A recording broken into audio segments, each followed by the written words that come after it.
Hi. Good evening, everyone, and welcome. My name is Hillary Cohen, and I am the Senior Director for Events and Programs at the Rutgers University Alumni Association.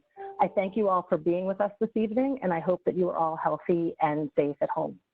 During this time of social distancing, the Rutgers University Alumni Association is offering a variety of virtual programs to highlight the important work being done at the university and to help keep alumni connected. Tonight, we are honored to have with us Jerry Recco, the voice of Rutgers basketball for the past 4 seasons, host of the Pikiell podcast, and a radio personality at WFAN since 1997, and someone who needs no introduction, Coach Stephen Pikiell. Coming off an historic season that saw the men's basketball team ranked for the first time in 41 years, secured the most home regular season wins in the nation. They had its first winning season in 14 years and many other historic moments. Coach Pikiell is the recipient of the 2019-20 Jim Phelan Award, presented annually to the nation's top Division I coach. All attendees have been placed on mute for the duration of this discussion. If you have questions, please send them via the chat option at the bottom of your screen. You can send them to me directly. I will respond via chat to let you know when and if your questions will be asked. At that time, I will unmute you so that you can speak directly to Coach and Jerry, and we will get to as many questions as possible. It's now my privilege to turn it over to Jerry and Coach Pikiell, who we had with us, and I think we just need to make sure the audio is working, and we can begin the conversation. All right, Hillary, thank you. Appreciate that. Coach, I hope you can hear me. I hope you're doing well. It has been, thank you. Yeah, I mean, it feels like it's like 5 minutes ago that I was with you in your office wrapping things up, and yet a whole month has gone by. How have you been? How's it gone? And how different has this been for you? Oh, it's certainly been a month I couldn't have predicted a long time ago, but I'm happy everybody's on. I miss all my Rutgers people. I miss all the people at work. I miss my team, but I hope everyone, is staying safe and being real smart about this virus and doing all the right things. But I appreciate seeing you, Jerry. I miss you. Yeah, I got to tell you, I talk to my kids all the time because they're weighing in on Rutgers basketball. They love it, and it's really a credit to what you guys have done. And I sit there and I look at the calendar and I say, well, I can't wait for it to start again. And it's April 14th. We got 6 months to go. Obviously, we're going to do a lot of review on the season, a look ahead to next year and beyond, and that's all great. We'll take questions in about 25 minutes. But just in regards to the virus, we sat down in your office with that unpredictable finish the day after, a couple days after, and we were kind of blown away by what was going on. How challenging is it for you and your staff to keep in touch with the guys in terms of the way they stay in shape? Just you don't have them under your wing anymore. What are the challenges that you're facing right now? I mean, obviously, the biggest challenge is their academics, and that was every day we saw them. Every day we got a chance to watch Randy in action, our academic advisor, do a great job in the tutoring and all those things. So the biggest challenge was keeping that, going in the right direction. We had our highest team GPA in the history of our program, almost a 3.1 grade point average as a team. So you want them academically, to finish up strong. And now everything's, virtual. So, we really had Miles Johnson 3-hour time difference, just a lot of scheduling things with their academics. And, now it's been real hard for them because a lot of parks don't even have baskets on them anymore. And they don't want them out doing anything. But, they got to be creative. I said, this is great, like old school. Imagination, get out in the driveway, ask a friend if you could shoot on their hoop. You guys got to do. Dave Van Dyke every day, our strength and conditioning guy, sending them out videos or, hopefully getting them, the training that they need and the techniques and all that. And they're trying to figure out how to be creative and staying in shape, physically too. So it's been very challenging, but we've been on the FaceTime a lot. We've been WebEx a lot, Zoom.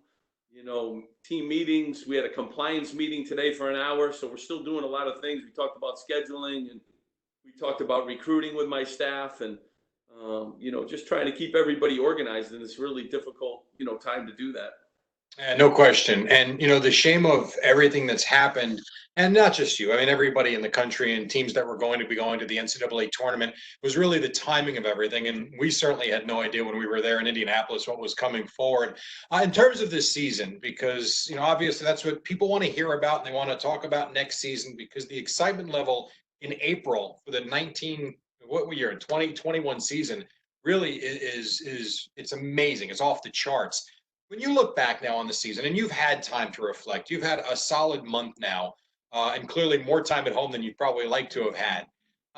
What sticks out most to you? Is it the camaraderie of the team? Is it the way – I remember if you go back to November, December, things were kind of coming together but slowly. And then as you turn to the new year, things took off. Is it the way the team came together? What sticks out most for you from the 1920 season? I mean, I always say this, Jared, and you've heard it many times. I mean, I really enjoy it. Every season is so different. It doesn't matter if you have the same players back or not. It's just every season takes on a different twist and different turns. And, this season was no different, but we had a lot of new pieces, a lot of guys that had never played before in the Big Ten. A couple rookies, a couple transfers. Quasi Yaboa comes in from Stony Brook, had never played in this league. Paul Mulcahy, and then Jacob Young after sitting out 600 days before his last game that he played at Texas. Just a lot of new pieces, some very young players. So I knew we'd have a lot to kind of overcome, especially early on in the year. But I just love the way this team was like New Jersey, tough and resilient and gritty. And, what we did this year and what we did in the best league in the country. I've gone back now and I've watched 11 tapes of this season because obviously I have a lot of free time now, to be able to do that. But the league was so good. I truly believe that 10 teams could have made it into the Sweet 16, the round of the Sweet 16. I think the league tests you on so many levels. And to be able to, win 20 games and to be playing really good basketball, especially at the end of the year, when you want to be good against the best teams at that time in the league. We had to play Maryland down the stretch and, just some great games and some great teams. So the journey of the season is always what I'm all about. And I thought we got better and better defensively, offensively. And, I thought the guys really found their place, especially at the end of the year. And that's why I was so disappointed, because we would have won games in the Big Ten tournament and we were going to win games in the NCAA tournament too. I really felt that way. Yeah, because the way you were playing, it was remarkable, that second half at Penn State. And for anybody that didn't see it, find the tape of it and go watch it, because that second half of Penn State, the way you came back, you took the lead and you had the ball late to win. You didn't. A lot of teams would have folded that next game because you were staring at Maryland and then at Purdue right in the face. And that Mackey Arena, which I happen to love in terms of the look and the design, but my God, is that a tough place to play. And for your team to bounce back the way they did, when I think a lot of people might have thought, all right, well, it was a fun season, but. Well, there was no but. They came out, they fought, you took us out of Maryland at home in the rack. We'll get to that because that was spectacular. And then what you did at Purdue, not only to beat them, but to beat them in overtime where things didn't go your way down the stretch. To me, those last 2.5 games said everything I needed to know about this team. Yeah, I mean, we certainly a lot of obstacles, right? In those 2.5 games, I think about foul trouble. I think about being down by a lot. I think about Purdue. We hadn't won a game there in Purdue.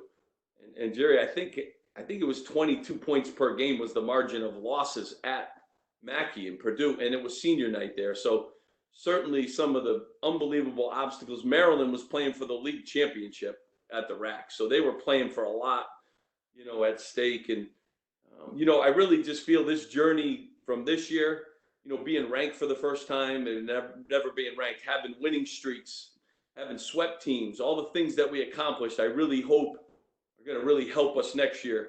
Whenever you go through things for the first time, like the pressure of being ranked itself was unique to our guys. The media attention, having to deal with that. Well, I think we'll start the season off next year, being ranked, and hopefully that experience from this year will help us, moving forward. And then winning games on the road and playing for.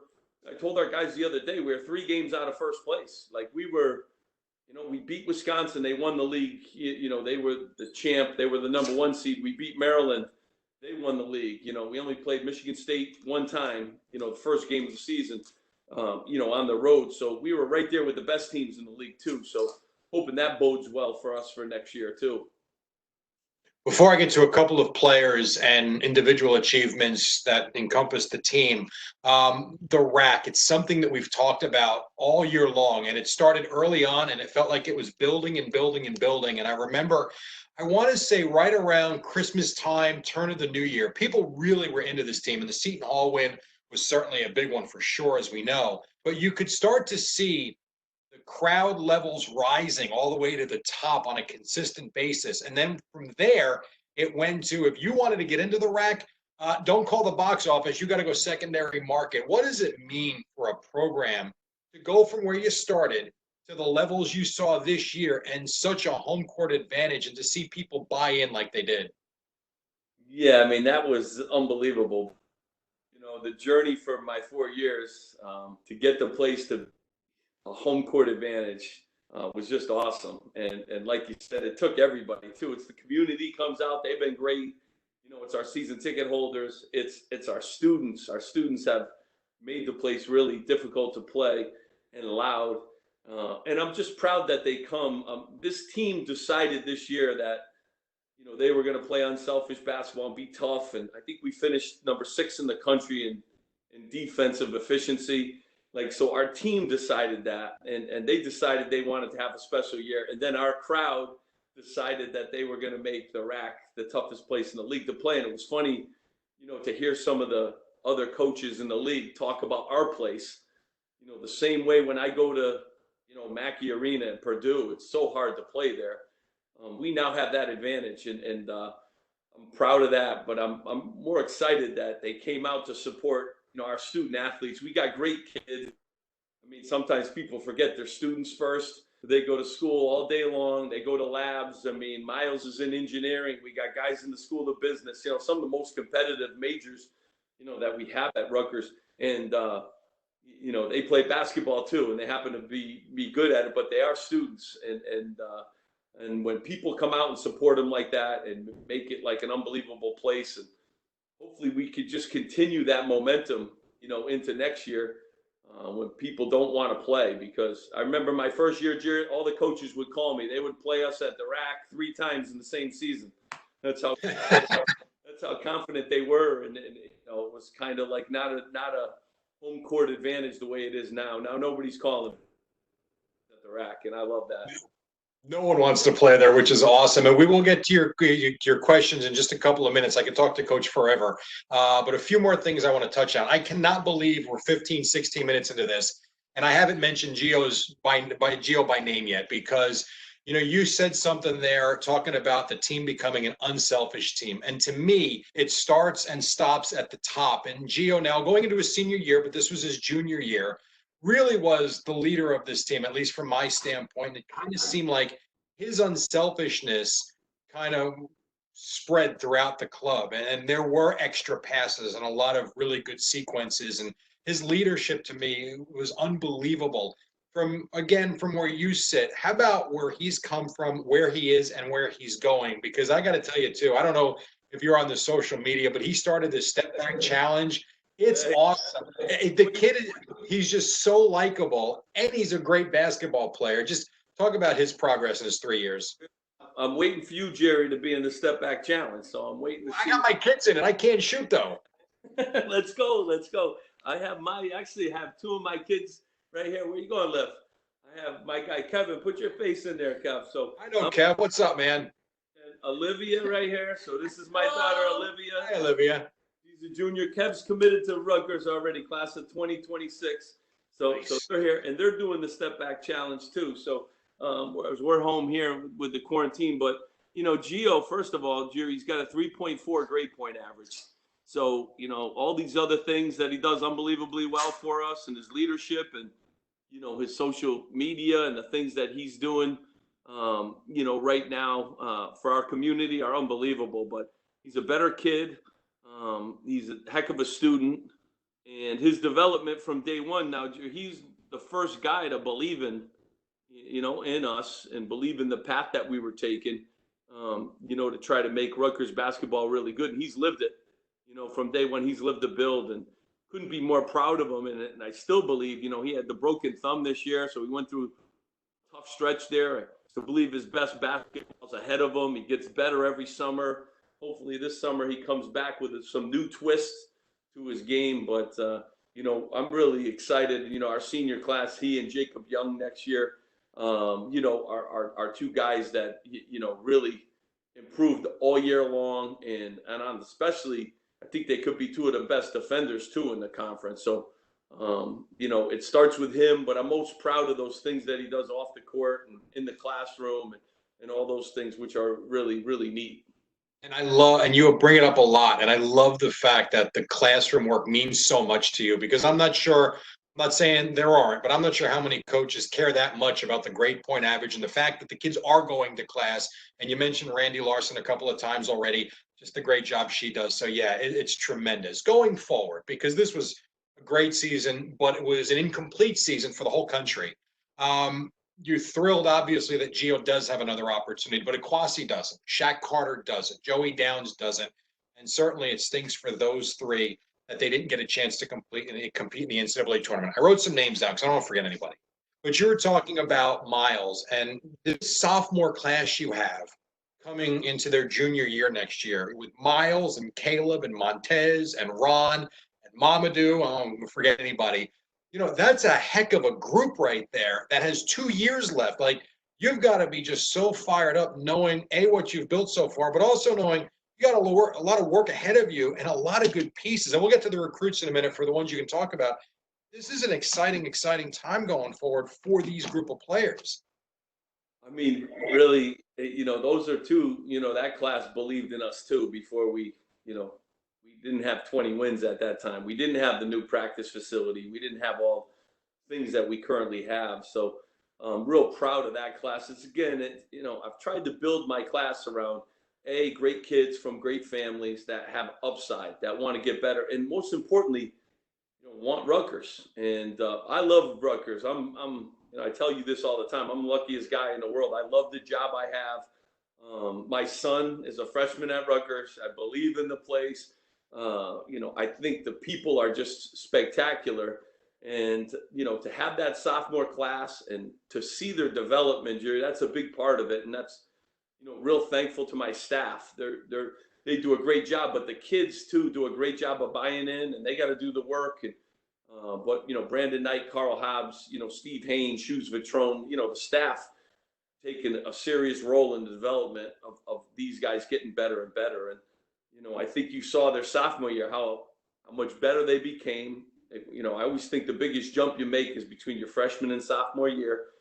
They certainly made that jump, and our program made that jump too, along with them. To go from being picked 12th to finish tied for 5th place in the best league in the country. So real thankful for those guys, and looking forward to I think like a guy like Caleb McConnell has yet to have a summer. He had a surgery on his foot and he had surgery on his hip last summer. Like, this is the first summer he's going to have the whole summer to get better. So where these guys can go with their improvement is really exciting. I just mentioned, and you just referenced a whole bunch of them, specifically the sophomore class going into their junior year. You got Gio and, of course, Jacob going into their senior year. You got Paul, and you got freshmen and sophomores. But there's a lot of players there. The challenge for a coach to figure out the playing time just baffles me, because I don't know how you do it. I know it goes back to what you were talking about everybody buying in, and the coaching staff, I think, is a huge part of that, not just yourself. But how do you manage the minutes when you've got really 8, 9, 10 guys that can give you something on any given? You mentioned Caleb. Caleb had that one night, I think it was at Nebraska, where he was perfect. Didn't miss a shot all night long. How do you manage the minutes with so much talent? Well, I mean, again, you go through a lot during the course of a season. The season's long. I mean, we had a stretch where Gio for 5 games didn't play at all, really, because of his thumb injury.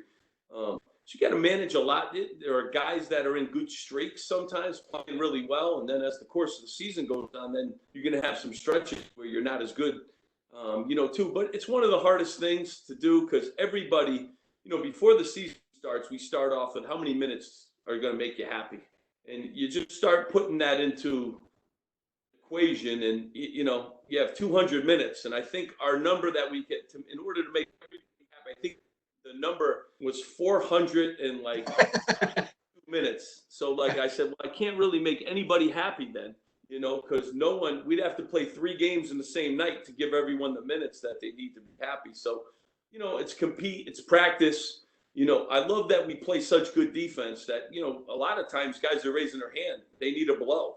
And I think it's an important part of what we try to do is you got to play both ends of the floor, and if you play as hard as you can, both ends of the floor, you can't play 40 minutes. It's almost impossible. So guys have to sacrifice, though. It's a lot of buying in, sacrifice to win games. I think our depth helped us a great deal. I think we had the deepest team in the league. So foul trouble didn't hurt us as much. Injuries didn't hurt us as much. Some teams had foul trouble injuries that really paralyzed, their team. So I have a lot of confidence in all my guys. It's getting harder and harder, though, Jerry. There's 700 names in the transfer portal. Guaranteed all those kids want to play more, and so it's a hard part of the job. But you got to love your team. You got to trust them, and you got to play the guys that are playing well. Certain games dictate certain lineups, too. So sometimes it's not people, how come he didn't play as much? It's not because I didn't love him. It's just because the other matchup was better. And I try to explain that to our guys all the time. Listen, that has nothing to do with, I trust you and I love you. Just that, Ron had a better matchup, at the 4 spot, and I want to take advantage of it. So every game is different. Every game dictates different playing time, and how guys play sometimes dictates that too. And you mentioned the game plan, and you've referenced your coaching staff a couple of times. I think one of the most underrated thing about your team is the team of coaches you've assembled. Now, obviously, Jay Young and Brian Dewar have moved on to Fairfield, but you've been able to keep that group relatively intact. What does it mean, and how much do they help you on a week-to-week, day-to-day basis? And what does it mean to have such a group that, I'm obviously on the outside, but kind of closer to the inside looking in. It just seems like such a close group. What does that do for you guys, in terms of your success? I think the number one thing when you're building a program is continuity. And before I took over at Rutgers, I think I was the 5th coach in 12 years. So think about all the different coaches and think about the continuity on your rosters and with play in the people surrounding your program. So it doesn't bode well for winning, when you're constantly flipping your staff and your roster. I think consistency is one of the best things that you could, continue to build a program with. And, I've just been really lucky. I hired a really good staff. And Pat Hobbs, our athletic director, gave me the resources to do that because it all starts, with the resources and the commitment, the new practice facility, the great university, playing in a great league, all that, bodes well to keeping coaches too. But they've stayed. And, we lost Jay last year, and I'm very excited for him. He went to Fairfield. I only want to lose my assistants to good head coaching jobs. In the past, we've lost a lot of assistants to other assistant positions. And, I'm thankful to Brandon Knight because he's can coach anywhere. Carl Hobbs has been the Atlantic 10 Coach of the Year already twice. Steve Haynes been the Division II National Coach of the Year. Shoes Vitrone has been a head coach at FDU. And, all these guys have a lot of great opportunities every year, but that they've stayed has helped us a great deal. And that we haven't had a lot of transfers, that's helped us continue to build our roster. And I think Gio's been around 4 years.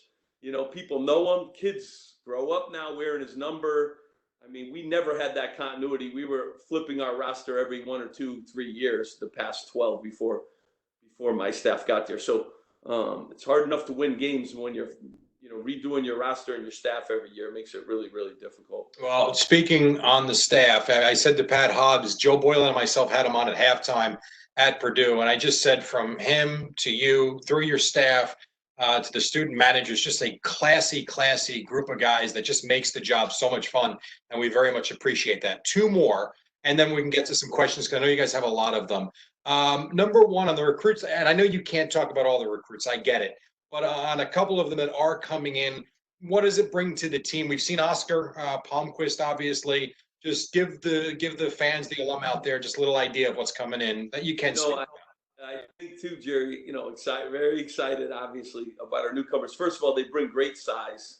So we have a class of tremendously, big and athletic, players coming in. Oscar is a guy we got to practice with. So, what an advantage. He started our weight program. He's practice with us, learn our offense, learn our defense. He's 6'8". He's about 235 pounds. He's probably one of the most athletic players in the program.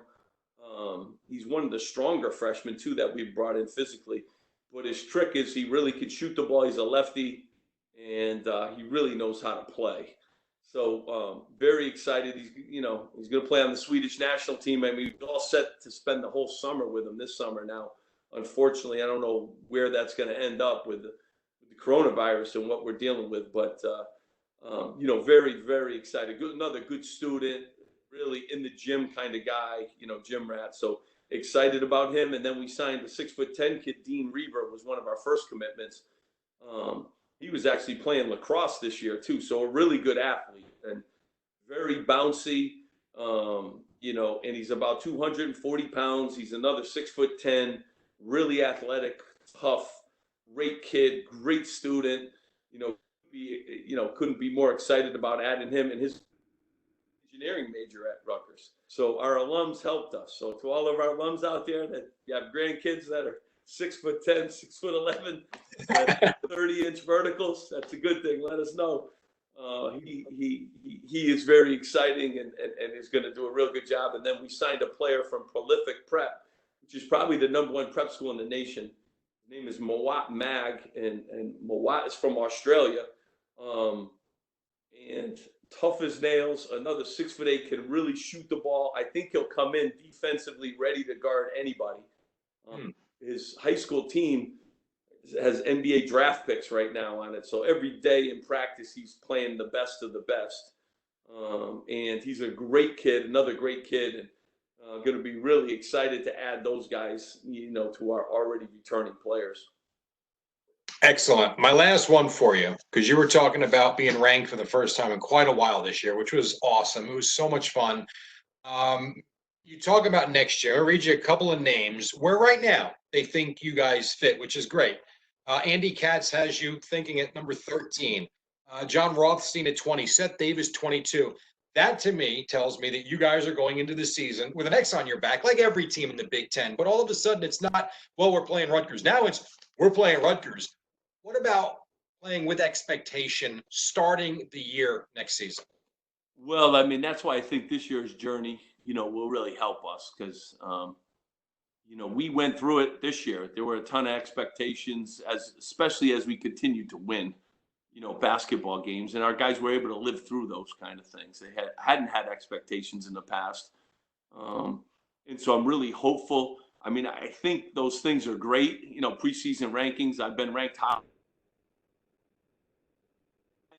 But I tell you what they do mean, and I said this to our staff, is we've come a long way with our program, that people are preseason ranking us in the top 20 and top 25. And I also told our guys this too, we're not sneaking up on anybody. So we got to be ready from day one, to play really good basketball. And hopefully with a veteran team, this is the, first time I could say we're a little bit older. And we have juniors now, and we have some seasoned seniors. It's the first time we're going to be an experienced basketball team. Even this year, we were one of the youngest teams in America. So those expectations, plus being a veteran team, I'd say bring it on. I'm excited about having those, and I'm looking forward to taking on the challenges that brings. And I know our players will be ready for that. I believe, if I have it right, back-to-back losses only 3 times all season. That's a big deal, and that's how you put together 21 seasons. So I could talk to you forever, as we have in the past, but I do think, Hillary, if you would like to start taking some questions, I think we are ready to rock.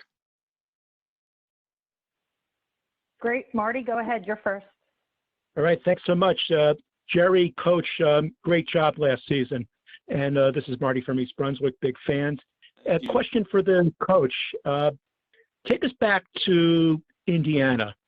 What went through your mind when an official or a referee tapped you on the shoulder and said, "It's over, go home"? How did you feel? What was your first reaction, and what did you tell the team? Well, I mean, it was kind of bizarre because they played the night before and they played with fans.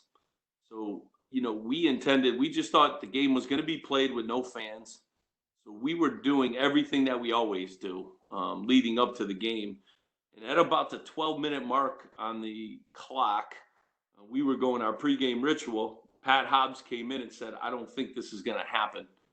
And with that, we get a phone call probably a minute later, and the tournament was called at that time. And so our guys were actually on the court warming up. We had to bring them in at that time and just explain to them that the tournament's canceled. It's for their safety. We had a doctor, there too, to explain to the guys, a lot about coronavirus and about don't be worried, because there was a lot of worry at that point in time. Did anyone have it, or did something happen? We were able to explain that, but I also at that point in time didn't know about the NCAA tournament. So I said, "Hey guys, there's another tournament we're getting ready for." So I know how disappointing the Big Ten tournament is. We're in that tournament, and on Sunday we're going to hear our name. So it took the sting away, I think, a little bit from the tournament, not being able to play, and we were ready to play. I could tell you, we had our best week of practice. I mean, we were ready to go. I feel very confident, as 23 years of coaching. We were confident and ready to go. To not have that opportunity to break that news to the players, but not knowing again about the NCAA tournament, I think took the sting away. But then by the time we landed in New Jersey, the whole thing was shut down, and that was a really sad, time. Then your seniors are done; their careers are over. I mean, it happened within a 6-hour period. I think it was, Jerry. Within 6 hours, yeah. We went from playing in the Big Ten tournament and playing in the NCAA tournament to your seasons are over. So really hard, hard for Shaq Carter, hard for Quasi Yaboa, Joey Downs, our 3 seniors, but hard for every guy. They had worked hard to achieve that goal, and they did, and to not be able to, go and play in that is really, really was difficult. And to add to that, just in 4 years I've been with you, you've had some losses on the road, obviously, where it's quiet on the plane and on the bus, but I have never experienced such silence on that bus ride from the airport to Rutgers when it was over so abruptly. And also for me, I was at the arena the night prior when they did play games, and there was so much energy in the building, and it was just a crazy 24 hours. So yeah, that was nuts. Yeah, I mean, I always say there's a lot of things in basketball that are out of your control. This truly took it to another level. I mean, referee blows the whistle, makes the calls, out of your control injuries. There's a lot of things that come, but you could never predict anything like this. I thought we were going to play the NCAA tournament with no fans. I just thought that was going to be the way it was going to be. I actually told our players it'd be the most watched tournament in the history of, sports probably, So, I really thought it would go off, but, hopefully, better minds and the medical minds prevailed, and we saved a lot of people's lives, and that's the most important thing. Thanks, Marty. The next question is from Robert Cole. Yeah. Hey, it's Rob from Chesterfield. Hi, Coach. Hi, Jerry. Thanks for doing this. This is cool. I guess since I have the mic, I'll just real quick, congrats on a great season. And obviously I think we're all feeling good about we would have represented well in the postseason. So my question is actually, as we look forward and think about scheduling for next year, you talked about that big rising group of juniors. You got 2 strong seniors heading into next year too. Are you or Pat pursuing any opportunities to play in an early season exempt tournament this coming season? I think, scheduling is always unbelievable. I get to control less and less games as we move forward here. I think this year we played the 18th best schedule in the country, with a young team. I really think moving forward here, we're going to be playing in the Big East, the Gavitt games. So we're going to be playing a game in that, and we'll play a high seed in that. We're going to play in the ACC, challenge again, where this year we only played in the ACC. We didn't play in the Gavitt games. And we're going to be playing UMass on the road, and we're going to also obviously be playing Seton Hall at the Prudential, Center. And we're looking at a couple other games, but it will be the toughest schedule in the history of Rutgers basketball. I'm confident telling you that. And our league, again, I think they're predicting 10 teams. You know, we had 11 ranked this year at one point in time. So we play iron all the time with our schedule. And every year, you know, since I've been there, I think our schedule, and Kevin Lawrence, I think, is on the line, has been in the top 25 in the nation. So we're going to obviously play one of the best schedules again in the country. Sometimes I don't look forward to that. I think our league is enough of a schedule gauntlet, but we'll definitely be playing some great teams, you know, in the non-conference too. No off nights in the Big Ten, Coach. None. Let me tell you, 20 games of a gauntlet. And there's no team, you know, and I say this, I talk to a lot of coaches from a lot of leagues. I mean, it's not even close. Like having 11 teams ranked, I mean, people were out of 14 teams. And I really think Minnesota is one of the best teams in the country. They just happen to play in the best league in the country. I felt if they were in anyone else's league, they would have won 20 games too. You know, it's just a gauntlet every night, and we'll be challenged, you know, in the non-conference and the conference tremendously. Great. The next question, Greg, go ahead. Hello, Coach. This is Greg. I'm a longtime season ticket holder and alumni of Rutgers, and thank you very much for this season.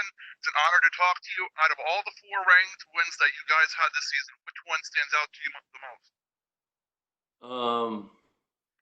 Boy, you know, we had a lot of really great, you know, we had a lot of great days, you know, and we did a lot of firsts. Like we had never beaten Maryland, you know. Maryland's been a dominant program in our league and maybe the last 15 years in the country. But I really got to say at the end of the year to go on the road on senior night at a place that we hadn't even been in a game in the last, you know, 6 or 8 years. I mean, the scores were unbelievable. To go into Purdue and to be able to win that game with all that was at stake. And, you know, I heard all the people, you know, we didn't win on the road. And, you know, I said to somebody, we played the best teams in the country on the road. Like these are tough places. These are tough places to play. And no one in our league really won on the road. Wisconsin had a nice little run, but I think sometimes part of that is who you're playing too on the road. And we played the best teams in the league on the road that finished in the top 7 of the conference. So, you know, I would say Purdue, but you know what? We had a lot of great games. There were a lot of games. I mean, I loved we were down by a ton to Northwestern. Northwestern played great basketball, and to be able to come back from 18 points and to win that game, you know, meant a lot to our program too. And was one of those games that, you know, I kept watching Northwestern. I said, win a game. And they ended up beating Penn State at the end of the year, a ranked Penn State team, very good Penn State team. And I said, they're going to beat somebody, and they're good, and they got good young players. And to be able to come back in that game was unbelievable. Those are some of the games. Nick, go ahead. Hey, Coach. Nick from Saraville. Thanks so much for doing this. Definitely needed.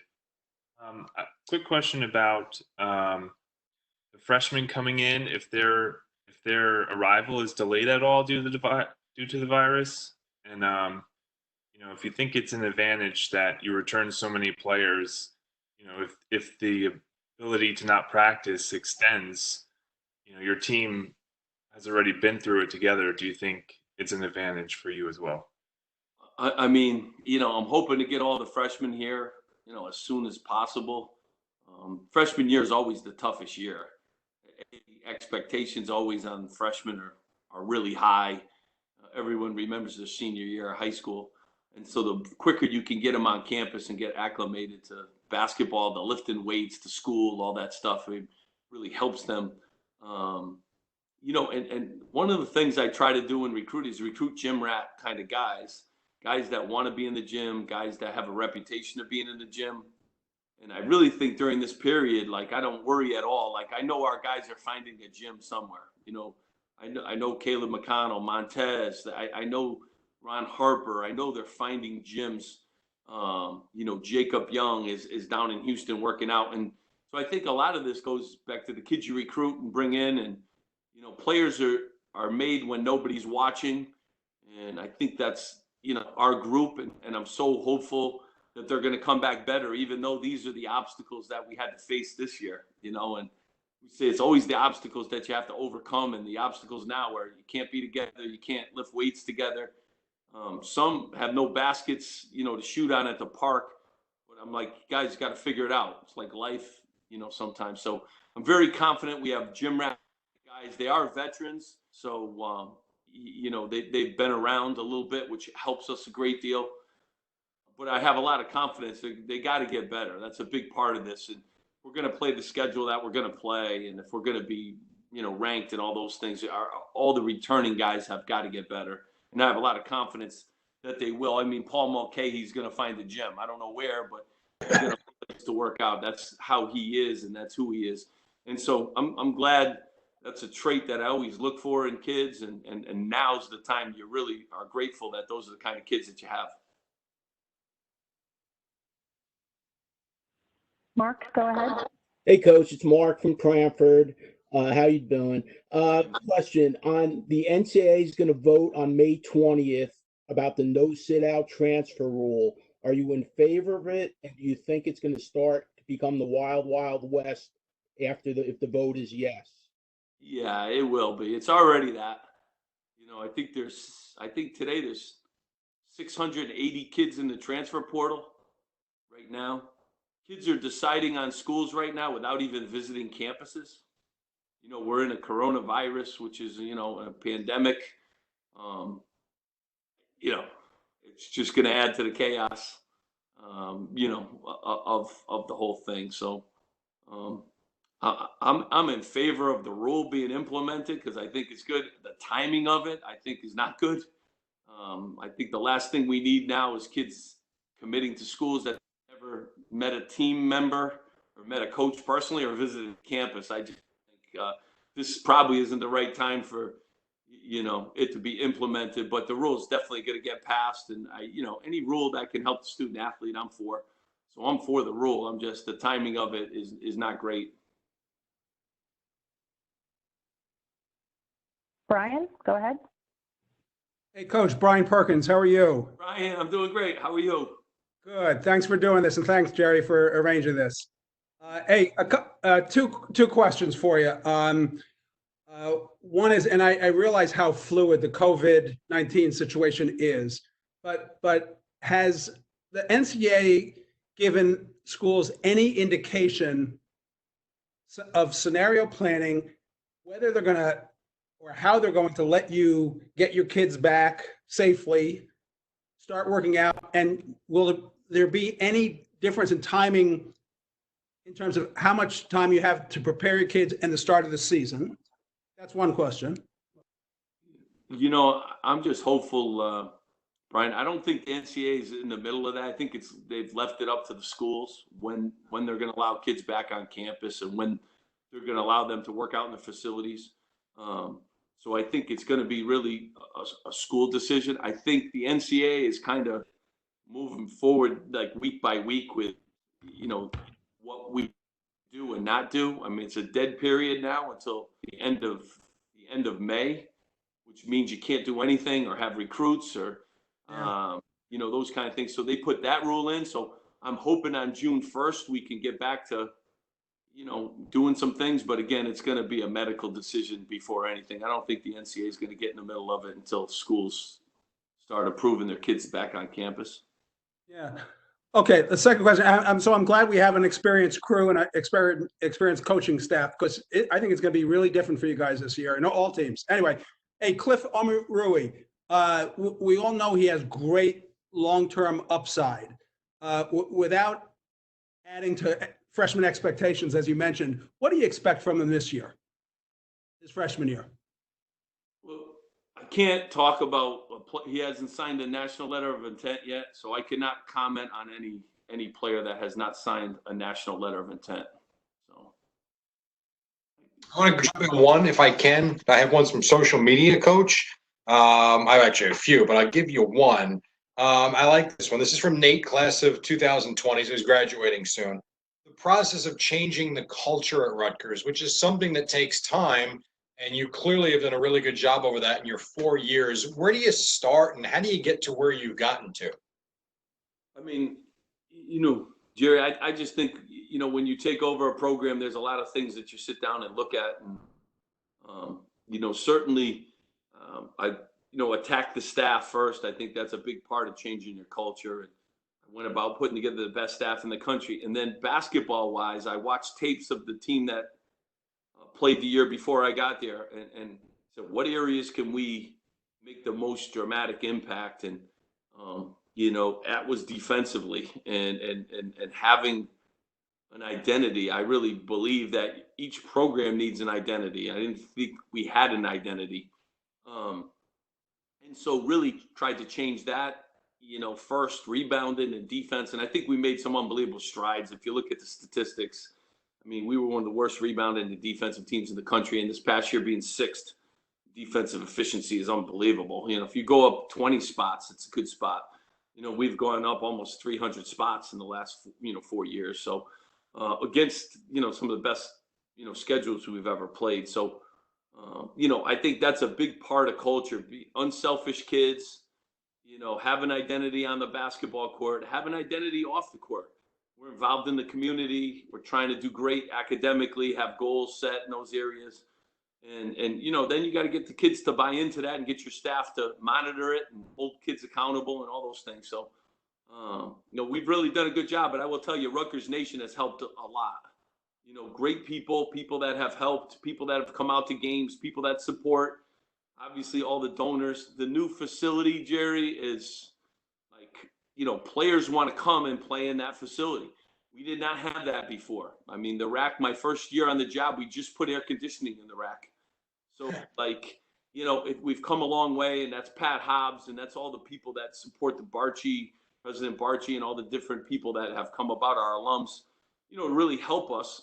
If you travel to some of these facilities in the league, you go, oh my God, and to not have those kind of resources puts you at a disadvantage on the recruiting trail too. So those things have really helped. I've been the product of some good timing, but our culture is really good. I like the culture that we built around gym rats. I like the culture that we built developing players, kids graduating and they keep playing basketball, and it's going to continue on that, that path with our culture.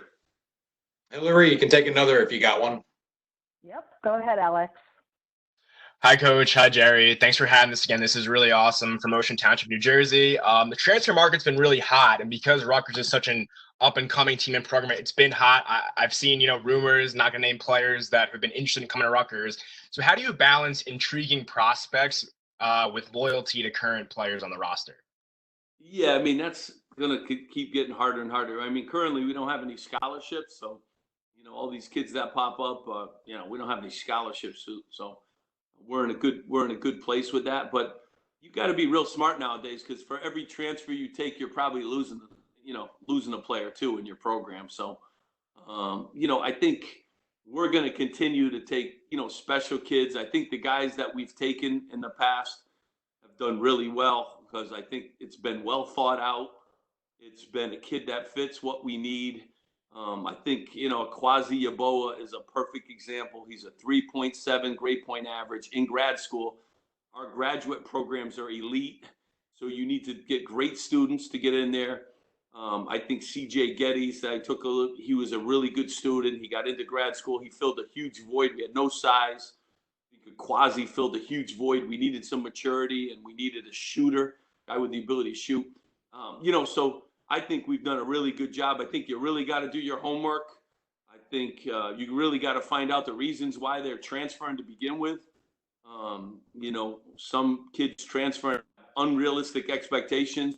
That means they're going to come to your place and have that same problem or same issue. And you want them to fit your program too. And that's why I think it's a really hard time right now to take a transfer. I want kids to come and visit for 48 hours. I want them to meet all the guys on my team. I want them to like my team. I want them to watch us practice.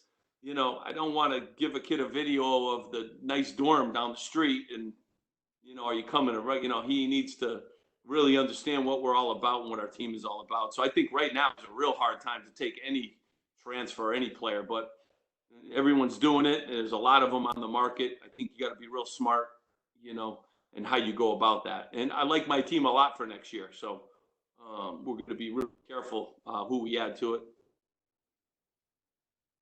Lisa, go ahead.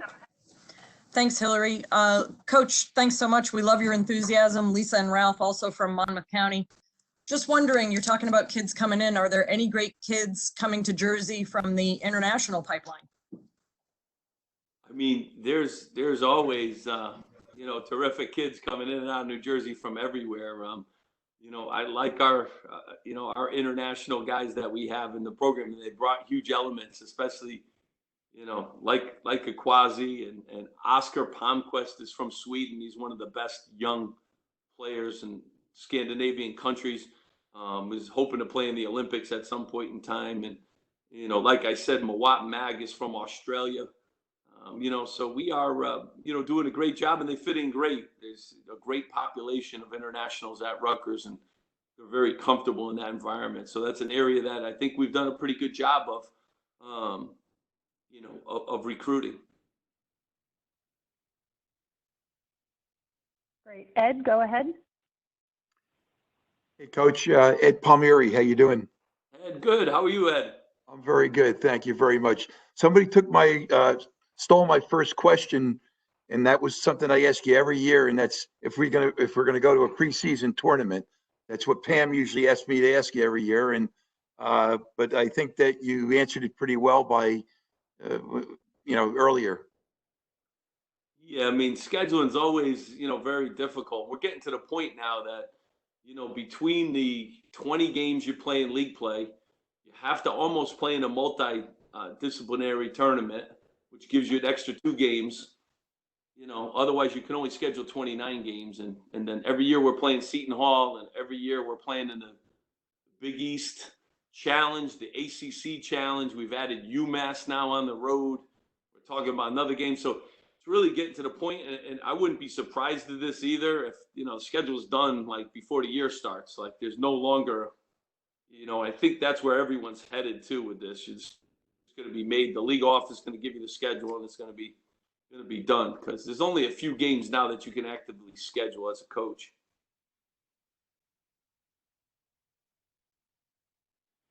We have time for maybe 1 or 2 more questions. Dale, you can go ahead.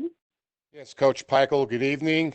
I have a question for you. As far as, I know we didn't win it, the Michigan game at the Garden, but can you talk about how the kids were excited leading up to that game? And then secondly, can you talk about Gio Baker's step back challenge on Twitter? Yeah, you win it? Did you No. Oh, let's go. I really enjoy it. Get outside. I know my son has done it. No, I mean, it's just a great, especially during this time, Gio's awesome, and he loves kids too. So the kids that do it, he's always excited about. So thankful for that. I mean, anytime we could go and play at Madison Square Garden, I think it's, the world's most famous arena. So our guys are always excited, about the opportunity to go there and to play games. And the Big Ten, after, a couple of years ago when we showed them the power of New York and New Jersey, with the Big Ten tournament coming to town, I think now we're on the docket to get the tournament back at some point in time. So I think our conference is excited about coming back because of the excitement that tournament generated in New York City. So excited about that. I mean, Michigan, I really believe, really one of the most talented teams, in the league too. They had unbelievable size. And they had the best point guard in the country, led the country in assists. And whenever you have a 7'2" center that shoots threes, and then you have Livers, who's put his name in the draft and is projected to be drafted, and Wagner is also projected to be a draft pick in a couple of years. I mean, they're very, very good. And obviously, Juwan Howard does a good job, and I know Coach Beeline did a great job too prior. So that's a game, and that's a team that we haven't beaten. So, that's challenging basketball. But again, we love playing at Madison Square Garden. I think our guys always get excited for those games. Elliot, go ahead. Hi, Jerry. Hi, Coach Pikiell. It's Elliot Sachs from Somerset and the Court Club. Elliot. I got I got to say, Coach, every one of us really enjoys the game so much. But one of the things, since you've been the coach, I think, one of the key ingredients to the success has been the off season, your strength and conditioning. I know Coach Van Dyke works very hard with the players. I think we can all realize, if we all remember what Gio looked like as a freshman when he first came in and what he looks like now and the difference, and same with Ron Harper. So the question is, with the most beautiful weight room in the country sitting in Piscataway and not being able to be used, how do you go about, getting the team ready physically for what's coming up this season?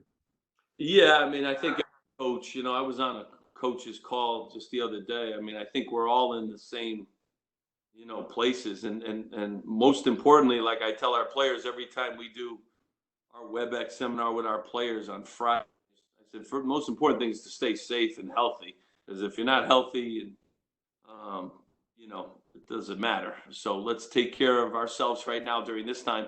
In the meantime, they got to figure out ways. Like, it's the same way when we were younger. We had to figure out ways to work out without these great gyms and without every tool that they have now.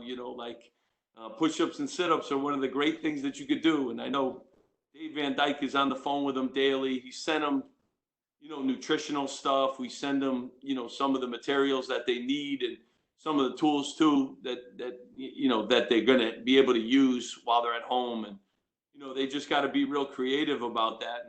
And I trust that they're all doing it. We talk about it every week.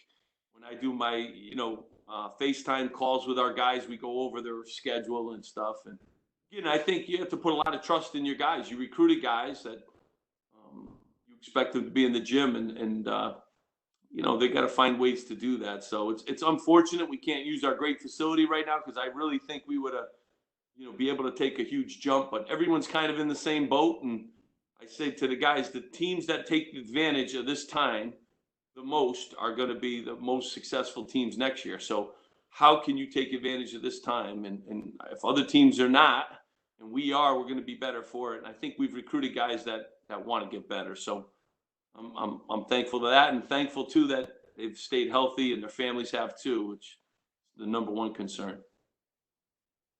Great, Coach. If you have time for one more question, we have Amy Towers. Go ahead. Awesome. Hi, Amy. Oh, hi. We didn't have a specific. All right. Did I lose her there? I think we lost Amy. Oh, there we go. We didn't have a specific question. We just wanted to thank you so much for taking the time to do this and staying connected to everybody. This is the closest thing we have to live sports right now. And I'm not referring to the question and answer time, but we just wanted to thank you so much for doing this. And we're so grateful to be connected to everybody and to Rutgers athletics through this time. So wishing everybody well, and a great big thank you. Thank you. And listen, I appreciate everyone being on tonight here. And I'm thankful when she sent it out. Hillary sent it nice enough to send it out. I said, we're going to have 5 friends on this broadcast. So I'm very thankful that everyone came out. I'm always thankful for everyone's support. I love my job. I know I'm lost without sports. This preseason baseball, I used to look forward to that, and, all the other things, the drafts and all those things. But certainly got a great, Rutgers community that keeps me very busy. I'm looking forward to seeing our team play in the fall. And more importantly, and I'm disappointed for the teams in the spring that didn't get a chance to have any season. And I tell our players that all the time. Some of these teams just started their year. We got a chance to play, 31 games and have a great year, a season. They didn't even have those chances. So I hope everyone stays safe and healthy. And I thank you for tuning in and listening to me. Let's do this again, Hillary. I enjoyed it. Perfect. Coach, I just want to let you know, I know the attendees can't see how many people are on. We did have close to 300 people on, so there were a lot of questions we didn't get to. A lot of people wanting to just thank you for a fantastic season, for making basketball really enjoyable back on the banks. I can't even begin to go through how many people have just said thank you and well done, and thank you for making them enjoy it. And Jerry, thank you for doing this with us. Coach Pikiell, thank you both so much. We will definitely try to do this again if you guys are willing. Anytime. Anytime. Thank you, everybody. Great. Everyone stay safe, and hopefully we'll see you all soon. Thanks, guys. Thank you. See you, Coach.